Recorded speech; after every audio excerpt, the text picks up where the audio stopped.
Professor Apoorvanand, 5 चिंताएं गिनाई हैं प्रोफेसर आनंद कुमार ने, जिनमें पढ़ाई है, लड़ाई है, दवाई है, कमाई है, महंगाई है। लेकिन इस पूरे साल इनकी चिंता तो उस तरह से एजेंडे में ठीक से आ भी नहीं पाई, क्योंकि दूसरी चिंताएं उस पर हावी रही कि हमारा लोकतंत्र कहाँ जा रहा है, हमारा संविधान बचेगा नहीं बचेगा, न्यायपालिका का क्या होगा, वो अपनी भूमिका कब तक यहाँ तक निभा पा रही और निभा पाएगी। आपकी चिंताएं क्या रही, क्या चिंताएं देखे जा रहा है राजनीति के स्तर पर? अनम्यूट कर लीजिए। सामाजिक स्तर और राजनीतिक स्तर, दोनों स्तर पर चिंताओं को अगर देखने की कोशिश की जाए तो सामाजिक स्तर पर सबसे बड़ी चिंता बनी हुई है पिछले 6-7 वर्षों से, वह इस वर्ष की चिंता भी थी, और वह है हिंदू समाज का अधिक से अधिक घृणा से भरते चले जाना। यह सबसे बड़ी चिंता है। यानी हिंदू दिमाग एक ऐसा दिमाग बन गया है जो नफरत से भरा हुआ है आम तौर पर, और उससे आगे देखने को तैयार नहीं है।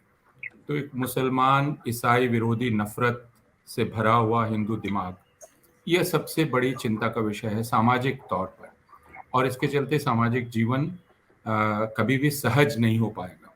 और इससे निकली हुई जो दूसरी चिंता है वह है भारत में मुसलमानों और ईसाइयों की जिंदगी का बिल्कुल अनिश्चित हो जाना। यानी आप पर हमला हो जाएगा, कहाँ आप मार डाले जाएंगे, आपके साथ किस तरह का बर्ताव होगा, अलीगढ़ मुस्लिम यूनिवर्सिटी में, कहीं भी और सड़क पर, यह नहीं कहा जा सकता। तो इससे निकली हुई चिंता है हिंदू दिमाग से। तीसरा है समाज में मूर्खता का और मूढ़ता का बड़े पैमाने पर प्रसार, जिसके चलते जो राजनीतिक नेता हैं, प्रधानमंत्री, बाकी सारे लोग, वे कुछ भी दावा कर सकते हैं ढिठाई के साथ, और लोग उस पर विश्वास करने को, खासकर हिंदू उस पर विश्वास करने को तैयार हैं।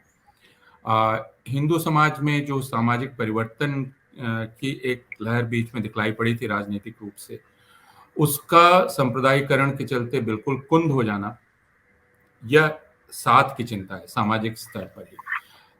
तो ये चिंताएं, और उसके साथ राजनीतिक चिंता यह है कि अभी भी ऐसा प्रतीत नहीं होता है कि विपक्ष को इसका एहसास है कि यह असाधारण घड़ी है, और इस असाधारण घड़ी में उन्हें असाधारण राजनीतिक निर्णय लेने होंगे। उन्हें लग रहा है कि जैसे सामान्य संसदीय प्रतियोगी राजनीति होती है, चल रही है, और उसमें वे काम कर पाएंगे, वह संभव नहीं है।